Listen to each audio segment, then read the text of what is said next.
चलिए dear student of class fourth, हम लोग पढ़े different forms of dictatorship government के, जिसमें पहला है authoritarian government, military dictatorship and totalitarian government के बारे में हम लोग पढ़ेंगे। तो let's start one by one. Authoritarian government. Authoritarian government is a form of dictatorship in which the whole power of government is vested in one or few individuals who are not responsible to anyone for exercise of their power. अब ठीक है, ये कैसा प्रकार है बच्चों? मैं ऑटोरिटेरियन पढ़ा रही हूँ जिसमें एक सिंगल व्यक्ति, सिंगल पर्सन और ग्रुप ऑफ पीपल, इनके हाथ में पावर होती है और वो अपनी सत्ता के लिए पावर खुद अपनी मर्जी से चलाते हैं। उनको किसी को जवाबदारी नहीं देनी होती है, वो सारी सत्ता अपने हाथ में रखते हैं और अपने क्रियाकलापों के लिए वो किसी को भी जवाबदेही नहीं करते हैं। This individual or few individuals acquire power by the force and remain in the office as long as they have control through the force. ये किससे आती है बच्चे? इसका खास फीचर क्या है? फोर्स, यानी ये ताकत से राजा बन बैठते हैं, किसी भी स्टेट के, किसी भी नेशन के ताकत से मंत्री बन बैठते हैं, प्रधानमंत्री बन बैठते हैं। ठीक है, ताकत से बनते हैं। इनको लोग अपनी मर्जी से नहीं, अपनी शक्ति से उस राज्य को हथिया लेते हैं और उसके वहां के नेता बन बैठते हैं या गवर्नमेंट वहां पे चलाते हैं। और जब तक उनकी ताकत बनी रहती है तब तक वो सत्ता में रहते हैं। जैसे उनकी ताकत खत्म होती है वो सत्ता से नीचे आ जाते हैं।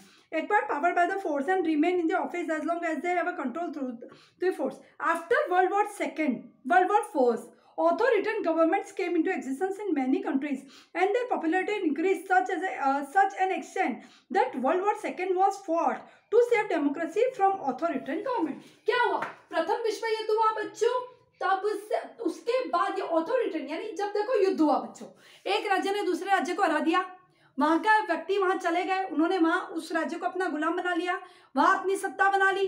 ठीक है, फर्स्ट वर्ल्ड वॉर के बाद फिर क्या हुआ? सेकेंड वर्ल्ड वॉर हुआ ही बच्चों इसलिए था कि ऑथोरिटेरियन गवर्नमेंट जो थी सारी जगह छाई हुई थी, लोग अपने आप को आजाद करना चाहते थे। तो इसी मुहिम में सेकेंड वर्ल्ड वॉर जो था वो भी ऑर्गेनाइज हुआ। मिलिट्री डिक्टेटरशिप, इसका भैया बच्चों बहुत सरल सा एग्जांपल याद रखना, पाकिस्तान का मिलिट्री डिक्टेटरशिप। मिलिट्री यानी जो सेना होती है उसकी ताकत से, उसका जो अध्यक्ष होता है, सेनापति जो होता है सेना का, वो वहां का मुखिया बन बैठता है और उस देश को वही अपनी इच्छा से चलाता है। इसका एग्जाम्पल आप बच्चों पाकिस्तान याद रखना, military dictatorship. Military dictatorship is a form of an authoritarian system of government.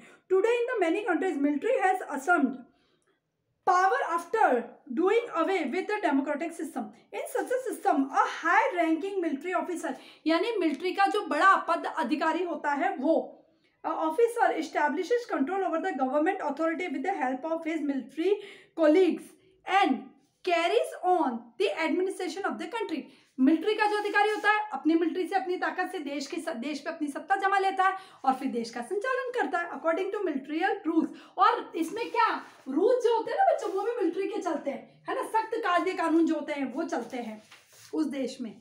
Military officers are not responsible to the people for the exercise of their powers. वो लोगों को कोई जवाब नहीं देके उन्होंने ऐसा काम क्यों किया, उन्होंने ये रूल क्यों लेके आए, कोई जवाबदारी नहीं देते लोगों को। Military dictatorship was established many times in our neighbouring countries like Pakistan and Bangladesh. दो एग्जांपल बताया बच्चों मैंने, पाकिस्तान और बांग्लादेश में। Besides military dictatorship witness in the countries like Egypt, Iraq, Afghanistan, Sudan, Burma, etc. Military dictatorship has almost the same characteristics as the authoritarian government such as, अब इनके characteristics, इन दोनों के कैरेक्टरिस्टिक्स बता रही हूँ बच्चों में, इन दोनों के तकरीबन सेम ही होते हैं। ठीक है, अभी मैं आपको मिलिट्री डिक्टेटरशिप गवर्नमेंट जो है उसके कैरेक्टरिस्टिक्स बता रही हूँ। Government is omnipotent and the supreme power of government lies in the military officer. इसमें क्या होता है? गवर्नमेंट जो है अपने आप से बनती है, मिलिट्री का अधिकारी अपने आप अपनी सत्ता बना लेता है और मिलिट्री का अधिकारी ही देश का सबसे बड़ा नेता होता है। Opposition is not tolerated, rather it is suppressed ruthlessly. Opposition, यदि कोई इनका विरोध करता है तो वो सहन नहीं किया जाता है और उसका दमन कर दिया जाता है, उसको मार दिया जाता है, खत्म कर दिया जाता है, कुछ भी करके सप्रेस, दबा दिया जाता है उसको, और रूथलेसली, बड़े क्रूल तरीके से उसका खात्मा किया जाता है। Administration is carried on according to the martial law. Military law जो होते हैं, मिलिट्री के जो रूल्स एंड रेगुलेशन, तो उसके अकॉर्डिंग देश का संचालन किया जाता है। Military officers always strive for expanding their power, और इसके जो अधिकारी जो होते हैं हमेशा ही वो युद्ध लड़ते रहते हैं, वो चाहते हैं ये देश भी हमारी सीमा में आ जाए, ये राष्ट्र भी हमारी सीमा में आ जाए, तो वो युद्ध नीति पे ही देश का संचालन करते हैं। जुडिशरी इज नॉट इंडिपेंडेंट, यहाँ पे खास इसका जो एक लक्षण है वो बच्चे जुडिशरी, जैसे डेमोक्रेसी में मैंने आपको पढ़ाया था कि न्यायपालिका होती है अलग होती है, वो किसी के तहत काम नहीं करती, वो अपने हिसाब से अपना काम करती है, लेकिन यहाँ पे जुडिशरी जो है, न्यायपालिका जो है, वो सेपरेट इंडिपेंडेंट नहीं होती, उनको भी मिलिट्री के अधिकारियों की बात माननी पड़ती है। Rather its functions under the control of military officers etc. अब हम बात करते हैं बच्चों टोटल लिटरेट गवर्नमेंट की, ठीक है। टोटल लिटरेट गवर्नमेंट क्या है? After the world war first total Latin government came into being in many parts of the world. Total Latin governments dominated in the countries like Soviet Union, Vietnam, Poland, Hungary. प्रथम विश्व युद्ध के बाद इन सारे शहरों में टोटल लिटरेट गवर्नमेंट जो थी वो स्टैब्लिश हुई। Romania, Albania, Bulgaria, Korea, Germany, etc. Total Latin governments came into the being in the form of Nazism in the governments came into being in the form of Nazism in Germany from 1933 to 1945 and fascism in the Italy from the 1922. अब बात करें इस सरकार की, दो example है, एक तो जर्मनी का एग्जाम्पल है बच्चों एक तो हमारे पास, ठीक है, जिसमें जर्मनी के एग्जाम्पल में हम लोग बात करें तो किन सालों में 1933 1933 से लगा के 1945 तक हिटलर जो थे, अडोल्फ हिटलर, उनका शासन था जर्मनी में। उन्होंने अपनी जोर जबरदस्ती से अपना शासन यहाँ जमाया था, तो यहाँ पे टोटलिटेरियन गवर्नमेंट देखने को मिली। इसके अलावा ये जो थी ये कहाँ पे देखने को मिली बच्चों? इसके अलावा हमें ये देखने को मिली फैसिज्म इन इटली, यहाँ पे तो नाजिज्म था,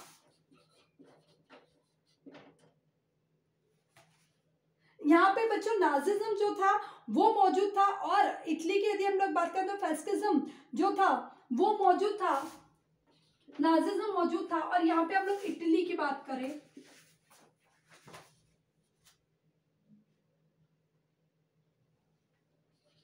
इटली की हम बात करें तो इसके ईयर थे बच्चों 1922 से 1943, ठीक है। यहाँ पे था fascism,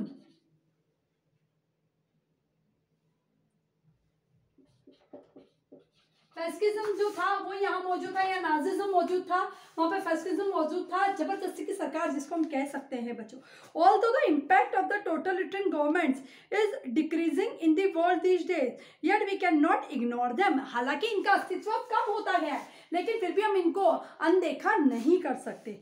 meaning and definition of totalism government हम लोग बच्चों नेक्स्ट क्लिप में पढ़ेंगे कि टोटलिज्म, ये टोटलिटेरियन गवर्नमेंट जो है, टोटलिटेरियन गवर्नमेंट जो है, इसका मीनिंग क्या होता है, इसकी डेफिनेशन क्या है, किस प्रकार ये इन दो बड़े बड़े क्षेत्रों में कैसे व्याप्त, तो ये हम नेक्स्ट क्लिप में पढ़ेंगे। आप इसको रिवाइज नहीं करेंगे बच्चों तो you can't learn it out, आप इसको याद नहीं कर सकते, समझ नहीं सकते। जरूरी है कि आप इस क्लिप को देखें, इन सारी चीजों को बुक से पढ़ें और रिवाइज करें। Thank you very much.